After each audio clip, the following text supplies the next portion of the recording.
Pembatasan lalu lintas ganjil genap.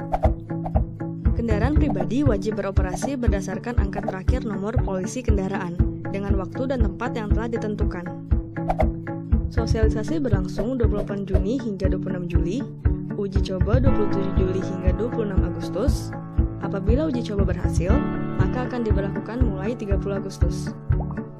Peraturan ini berlaku untuk hari Senin hingga Jumat, pagi pukul 7 hingga 10, dan sore pukul 16 hingga 20. Jika plat nomor kendaraan Anda berakhir ganjil, maka diperbolehkan di tanggal ganjil. Begitupun untuk yang genap.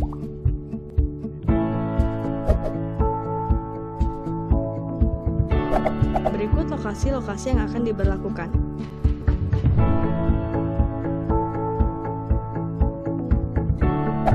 Adapun pengecualian untuk beberapa kendaraan yang tidak diberlakukannya ganjil genap.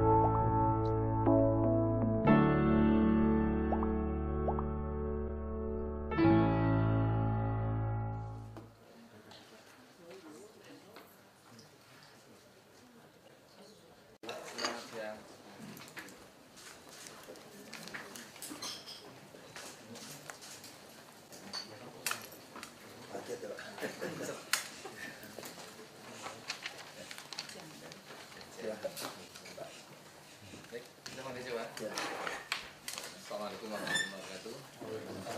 Selamat siang dan salam sejahtera. Yang terhormat Pak Gubernur, pada kesempatan ini kami dari Badan Pemeriksa Perwakilan Jakarta akan melakukan entry meeting terkait dengan pemeriksaan pendahuluan kinerja pemerintah provinsi terkait dengan pembinaan BUMD. Pada kesempatan ini juga kami ucapkan terima kasih atas sambutannya dan waktunya, sehingga pada hari ini kami diberi kesempatan untuk memulai entry. Mungkin kami akan ada sedikit tayangan beberapa mengenai tujuan dan ikut. Sebelum lanjut ke situ, kami susunan tim kami. Jadi saya sendiri sebagai penanggung jawab Syamsuddin. Kemudian pengendali teknis tim ini adalah Ibu Lisa yang saya sendiri sebagai Kepala Subditorat. Ketua tim Pak Jeffrey Tagor, kemudian anggota timnya Pak Muhammad Rofinur, terus Anita Yulianti, Sofia Purmaningrum, sama Heldi Noviardi. Jadi kami bertujuh akan melakukan pemeriksaan pendahuluan mengenai kinerja pemerintah provinsi daerah DKI Jakarta terkait dengan pembinaan pengelolaan BUMD yang ada di Provinsi DKI Jakarta. Terus jangka waktu kerja kami perkirakan sekitar 30 hari kerja. Kami mulai tanggal sebenarnya udah planning ya. Jadi kami di yang dokumen-dokumen yang sudah kami peroleh sudah kami analisa, kami entry di pemerintah provinsi sekarang. Kami harapkan selesai tanggal 26 Agustus. Lanjut. Tujuan pemeriksaan pendahuluan ini pertama untuk pemahaman entitas, yaitu khususnya yang terkait dengan pembinaan BUMD.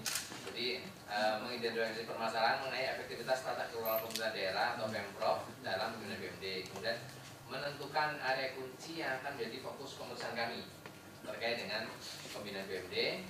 Kemudian merumuskan tujuan dan lingkup yang akan ditentukan dalam pemeriksaan terinci nanti. Kemudian menentukan kriteria yang akan kita gunakan dalam rangka menyusun program pemeriksaan terinci kami. Terus kami dalam pendahuluan ini target kami adalah menyusun program pemeriksaan terinci. Lanjut, lingkup pemeriksaan kami nanti mulai tahun 2011 sampai 2016. Terus sasaran pemeriksaannya yang pertama terkait dengan renstranya Pemda dalam pembinaan BUMD. Termasuk mungkin untuk mengukur komitmen dari Pemda itu dalam rangka pembinaan BUMD seperti apa gitu. Kemudian regulasi dan kebijakan tata kelola pemerintah daerah dalam pembinaan BUMD, termasuk kebijakan tata kelola dalam BUMD-nya. Dan yang keempat, kelembagaan dan SDM, tata kelola pemerintahan daerah dalam pembinaan BUMD. Dan yang keempat, mengenai kegiatan MONEF dari Pemprov terhadap pembinaan BUMD. saya kira itu yang terkait dengan ini. Latar belakangnya pembahasan ini sebenarnya pembahasan ini adalah tematik, Pak. Jadi seluruh provinsi, ada berapa provinsi ya? 22. Jadi 22 provinsi kami serentak untuk menilai kinerja pemerintah daerah baik provinsi, kabupaten maupun kota untuk melihat bagaimana sih pemerintah dalam membenahi BUMD. Karena dari latar belakang analisa di BPK itu BUMD kelihatannya terlupakan gitu. Seolah setelah investasi kemudian sudah urusannya BUMD terpisah. Padahal ini adalah suatu peluang bagi Pemda untuk bersinergi dalam rangka membangun Pemdanya. Nah, tapi selama ini mungkin barangkali beberapa Pemda itu BUMD-nya ya mati enggak, hidup enggak gitu. Nah, dalam kerangka inilah kami kemudian pimpinan melakukan pemeriksaan ini, termasuk Pemprov DKI jadi sampel gitu. Ya kan? Jadi saya kira mungkin itu. Terus nanti metode pemeriksaan kami di dalam pendahuluan ini mungkin dengan kami ingin memperoleh masukan-masukan terutama terkait dengan pembinaan BUMD itu, termasuk nanti minta pendapat dari para direksi ya. Kami minta mohon supaya nanti juga kaitannya barangkali dari direksi BUMD itu apa sih masukannya selama ini dari pembinaan BUMD itu, kalau memang ada yang perlu diperbaiki. Jadi semangat pemeriksaan kinerja kami adalah bagaimana memperbaiki pengelolaan BUMD itu ke depan. Saya kira mungkin itu untuk pendahuluan pemeriksaan kami, dan nanti kami akan sampaikan surat tugasnya. Kami kembalikan lagi kepada Pak Gubernur. Ya, terima kasih yang terhormat Samsudin, Ya, Pak. Kepala BPK DKI dan ketua tim jajarannya, Pak Sekda dan jajarannya. Assalamualaikum warahmatullahi wabarakatuh. Masih bulan Syawal, Pak. Oh iya. Yang Lebaran. Nah, saya kira kami sangat senang, Pak. Silakan, ini ada Pak Dr. Yuryanto nih. Ya. Ini konglomeratnya BUMD. Nah, saya kira ini satu hal yang bagus, belum pernah dilakukan. Ya. Nah, saya juga ingin tahu pandangan memang dari para direksi. Ya. Karena kami kan betul-betul di DKI ini, komisaris direksi itu tidak ada titipan relawan atau tim sukses. Nggak ada PNS? Ada, Pak. Ada. Ada berapa PNS itu taruh, Ya. ada sehubungan kita ada taruh. Nah, tapi secara umum di satu set, tergantung. Misalnya contoh kayak food station Cipinang. Ya. Nah, Bapak bisa lihat hasilnya setelah kita lakukan bedol kampung ini, dari preskom sampai direktur semua disapu bersih. Kita bajak orang dari bekas-bekas hero supermarket.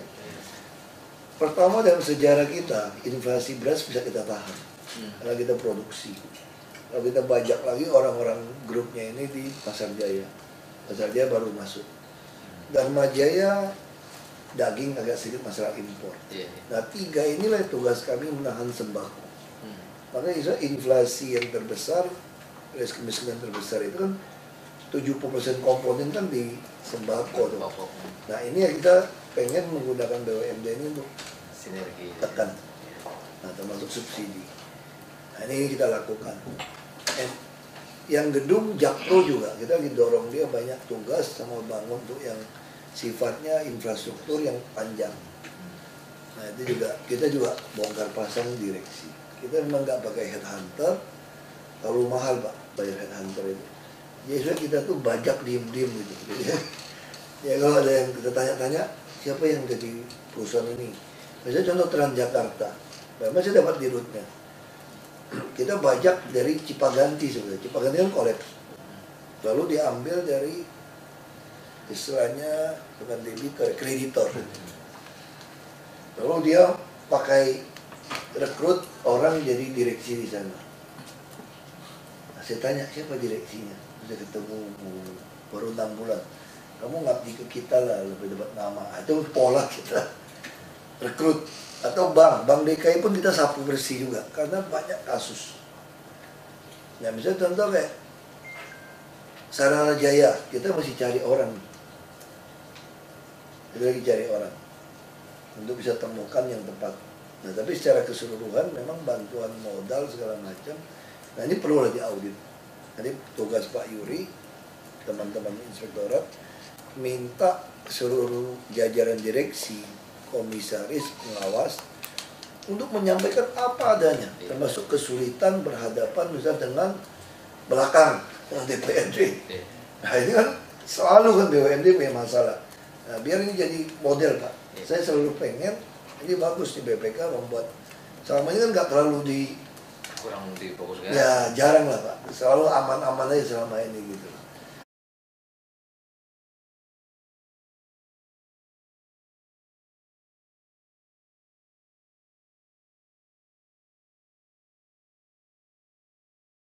Nah saya kira ini yang membuat BUMD itu nggak maju.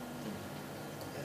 Apalagi setelah gubernur nggak boleh mendapatkan tantiem dari sana. Nah, itu bisa saja titip Pak, main gitu. Nah saya kira ini untuk seluruh Indonesia ini bagus. Ya. Karena kalau disinergikan ini besar sekali. Oh iya, potensinya besar. Potensinya hebat. Kita aja udah bisa rasakan Pak. Misalnya kami mendorong BUMD kami yang bukan BUMD sih ya sebetulnya. Kalau di bawah 50% kan susah Pak ya. Iya. Tidak ikut.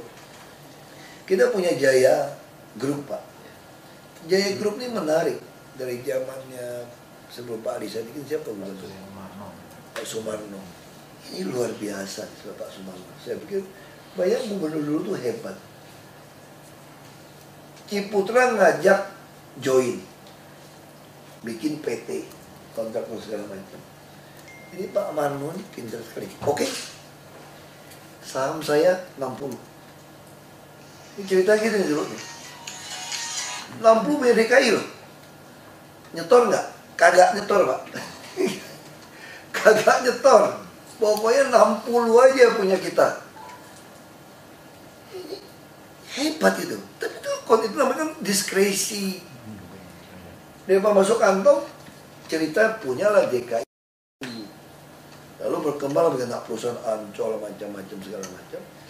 Lalu di zamannya Pak M. Yusuf jadi BPK, kalau 60% kan dianggap BUMD nih. Kurang fleksibel Pak mereka bergerak. Orang kita nggak pernah nyetor duit kok. Akhirnya disepakatin swap saham.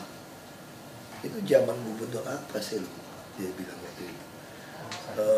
Wiyogo. Pak Wiyogo, Pak M. Yusuf kan dulu zaman Pak Wiyogo itu kalau salah. Jadi sahamnya Jaya Group yang 40% itu kan dia ada di Ancol kalau salah Pak. Jadi Ancol yang jadi gede punyanya Pemda DKI. Ancol itu 70 sebelum Go Public itu besar sekali. Lalu Jaya Group ini turun Pak, jadi 40. Jadi tidak bergerak. Nah itulah ceritanya perusahaan ini. Justru saya melihat perusahaan seperti ini jadi profesional. Nah, apa keuntungan kami sekarang? Saya tugaskan mereka mengevaluasi biaya lelang. Hampir semua Jaya Konstruksi ikut Pak. Dia yang hitung biaya lelang, kita hemat banyak sekali uang. Termasuk Semanggi. Sudah dihitung ulang. Dihitung ulang, ini kan oligarki sebetulnya, oligarki tanda kutip. Kontraktor lain nggak mau ikut. Atau mahal, Jaya banting harga ikutin. Mau nggak mau yang lain mulai turun. Nah sama kayak kita sekarang mau bangun Air Petra. Semua nggak mau ikut, kurang ajar. Saya paksa ikut, pasti ikut dong. Lu nggak mau menang. Jaya menang pas-pasan nggak apa-apa. Nah itu fungsi BUMD. Sama bisa dulu kita ngaspal jalan. Saya minta kontraktor. Saya nggak mau ngaspal jalan itu ditinggiin. Nanti trotoar saya bongkar lagi. Beli mesin keruk loh. Supaya nggak usah perbaikan. Yang lain itu nggak gitu mau tuh Pak. Nah saya perintahkan Jaya beli. Ya beli semua ikut nih. Termasuk hot mic. Kamu tekan yang paling murah harganya, yang lain masih ikut. Jadi saya selalu bilang kemarin rapat sama mereka, bila perlu bikin lagi perusahaan kontraktor satu, kalau sampai orang lain kurang ajar gitu. Kita mau tekan harga semurah mungkin. Nah ini berhasil dengan evaluasi model seperti ini. Nah kita ditugaskan dia lagi untuk infrastruktur. Misal tol, nggak ada uang, bayar lahannya gimana? Pusat, dia pinjam nih, fleksibel mereka dengan kementerian. Tapi yang penting saya mau go public supaya ngawasinya banyak. Ada penyeimbang. Ya semua go public. Nah, rencana saya sebetulnya saya nggak tahu, makanya saya butuh audit ini Pak. Iya. Dalam pikiran saya semakin kecil saham kita punya sebetulnya, pasar dia jadi profesional, itu malah lebih menguntungkan, Mas. Iya. Asal publik. Daripada kita ngotot pegang 50-60%, tetap BUMD, tapi Tidak efisien. kok pabriknya nggak efisien gitu loh. Nah ini kan butuh audit, bisa saja saya salah. Misalnya contoh kita lihat yang di Hong Kong itu di Kaseng. Orang Asia, kalau kaya-kaya, dia jarang sekali mau lepasin saham. Di Kaseng bisa maju, ini saya baca sejarahnya. Dia mau 30% saham nggak apa-apa. Tapi 70 ini banyak strategic partner, bukan satu grup. Itu lebih hebat. Nah, saya harap hasil audit ini bisa membuat kita putusan kebijakan. Saya sendiri, mungkin Bapak Ibu harus tahu, pikiran saya seperti Lee Kaseng. Saya berpikir, saham BUMD itu, kalau masih mau nama BUMD, masih 51, oke. Kalau bisa kami 40 pun oke. Tapi yang 60 sisa itu, mungkin 10 strategic partner yang hebat-hebat. Dari Jepang, dari Eropa, dari apa. Baru ini profesional. Karena yang strategic partner 10%, 5%, dia kan jadi free auditor kita lah. Dia nggak mau dong duitnya dipakai sembarangan. Nah, saya mengarah ke situ. Saya harap audit ini juga bisa membenarkan kita, menyimpulkan seperti itu, Pak. Karena pengalaman kita dengan Jaya, kalau Bapak lihat setelah kolaps kan tentu pernah masa sulit ya. Semua perusahaan pernah. Kita kalau lihat tren keuntungan dia, termasuk pembagian dividen ya, naik terus. Dan kita nggak pernah nyetor uang. Nggak pernah nyetor uang, dapat dividen, naik terus. Dan mau sinergi dengan program pemerintah. Iya. Ini yang saya suka. Saya bilang, misalnya contoh Pak, saya mau bikin separator busway Pak. Separator busway. Bisa e-katalog sudah dihitung. Nyuruh perusahaan yang lain, aduh nanti terlalu kecil lah. Kalau udah habis selesai busway, udah selesai semua, cetakannya apa semua gimana Pak? Capek kan? Pasti beli apa enggak itu? Nah kalau Jaya, bikin lagi Jaya Beton. Ada perusahaan yang Jaya Beton. Lu tolong bikinin dong separator juga. Jangan cuma cetak yang tiang itu, cetakin separator kecil-kecil itu loh. Mau dong dia Pak, perintah. Begitu dia mau, yang lain ikut nggak? Coba-coba ikut. Nah jadi kita akhirnya diuntungkan.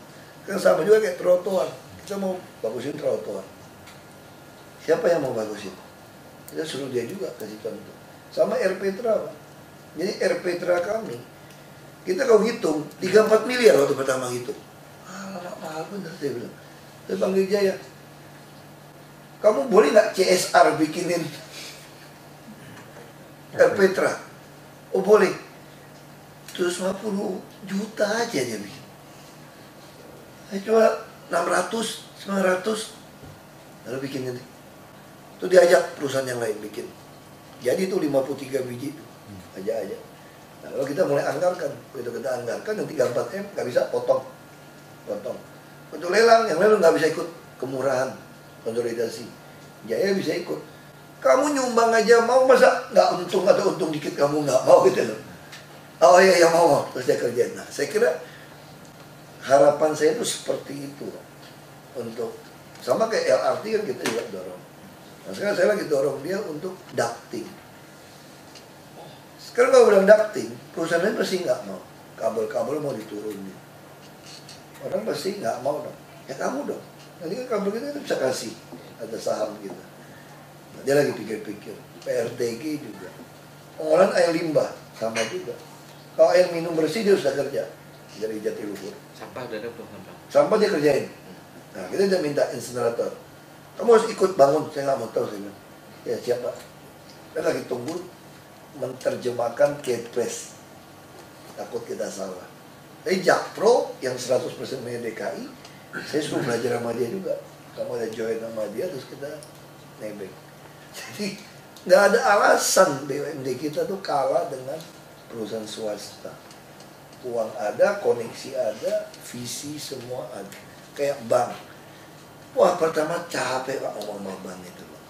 Bapak kasih kredit UMKM ngabisin berapa ratus miliar. Kenapa nggak pakai Bank DKI? Memang bangsa pasar yang menengah.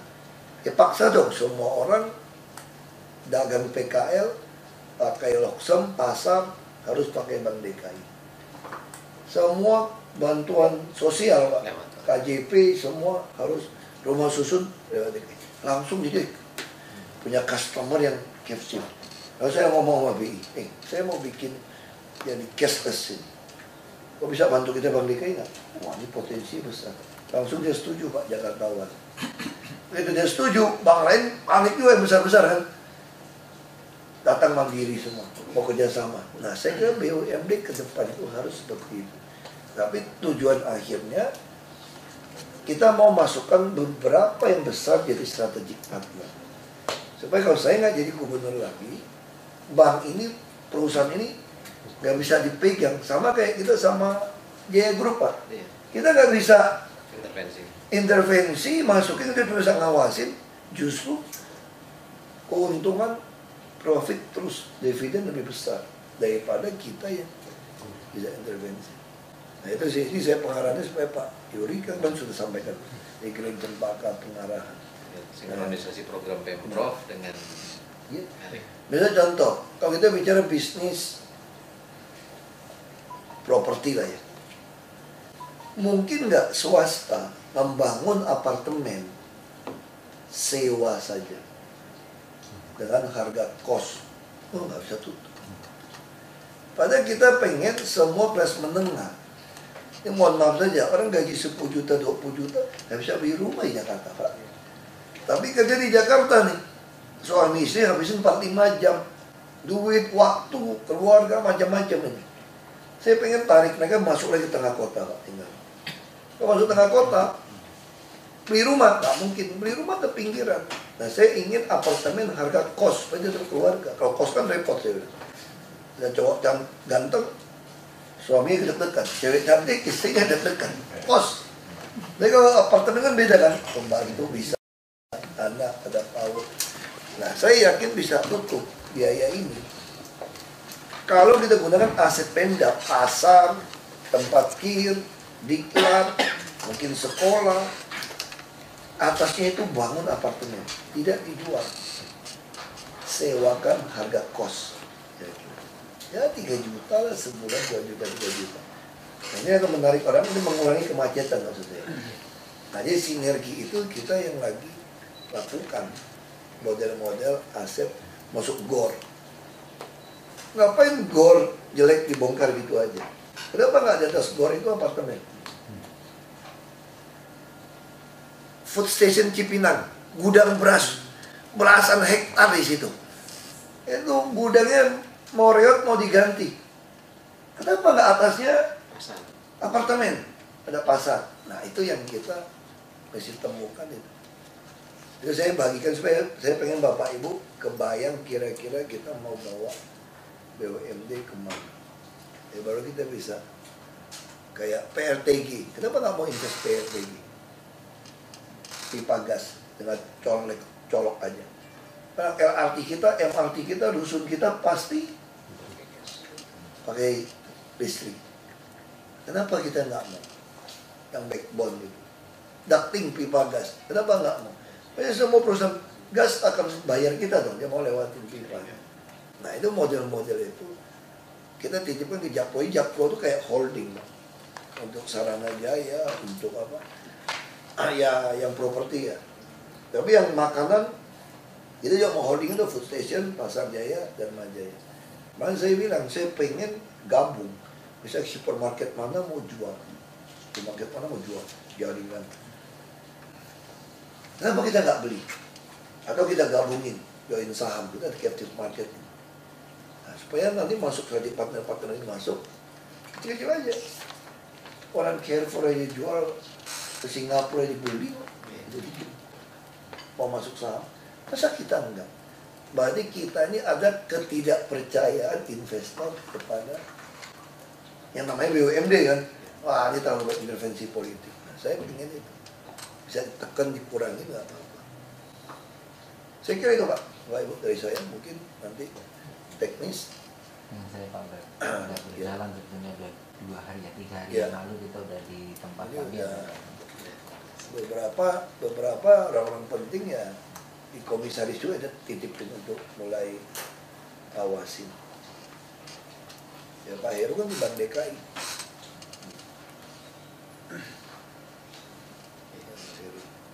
Mau harus berhenti kalau mau nyalon wagub. Iya. Baik, jadi terima kasih Pak Gubernur sambutannya. Jadi nanti kami di pendahuluan ini memang kami dalam kerangka tadi mengidentifikasi masalah, tapi fokus kami memang peranan pemerintah dalam membina BMD supaya BMD itu jadi sehat lah gitu. Ya, kira-kira dampaknya nanti terhadap BMD seperti apa gitu. Terus nanti seperti biasa kami setelah kami pemeriksaan ya kami akan lakukan evaluasi yang standar. Memang di panduan kami memang kami biasanya pakai kuesioner, termasuk pemeriksaan LK kemarin kami juga sebarkan kuesioner. Nah, dalam kesempatan ini pula kami nanti juga minta Pak Gub barangkali ada kuesioner masukan-masukan buat kami seperti apa gitu. Jadi prinsipnya seperti itu, dan sebagai tanda penugasan kami serahkan surat tugas.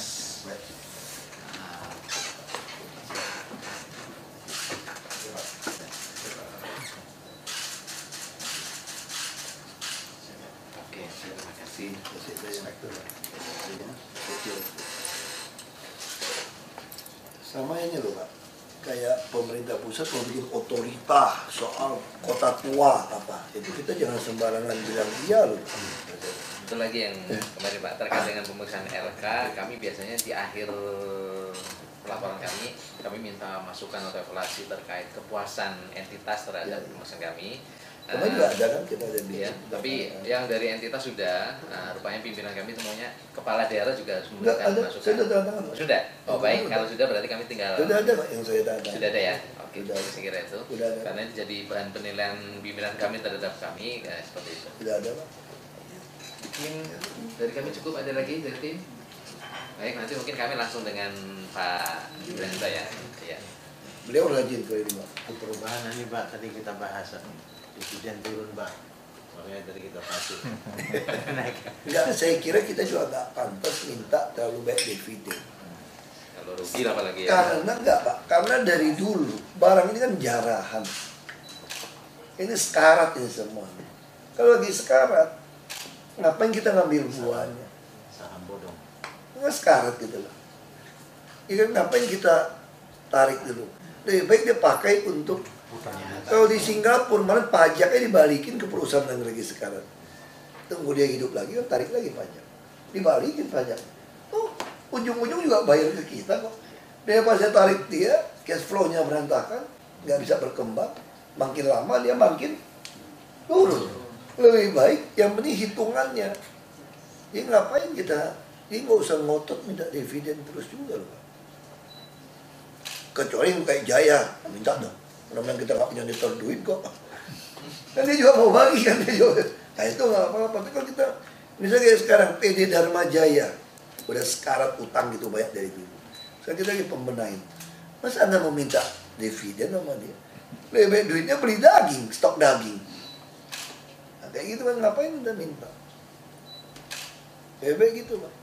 Sama yang hibah Bekasi itu nggak boleh coret Pak. Itu APBD kan?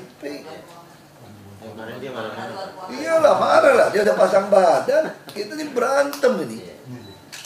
Gara-gara ngambil Bantar Gebang, itu bisa hemat berapa? Kemarin 50% hemat dapat Pak, Bantar Gebang kita ambil alih.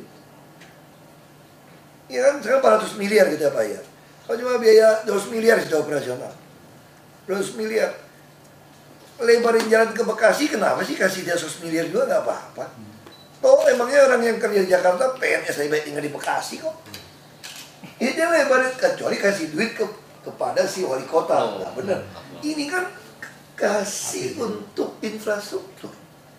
Lebarin jalan, sungai, kasih. Flyover, kasih. Pak, kasih Pak. Supaya flyover itu apa? Transjakarta juga yang lewat. Dengan 3,5 orang nggak naik motor dari Bekasi. Untung kita. Baik. Kalau mau foto bareng di itu ya, di ruang apa? Oh, iya, Bapak Ibu boleh. di ruang apa? Ruang gubernur. Boleh, boleh.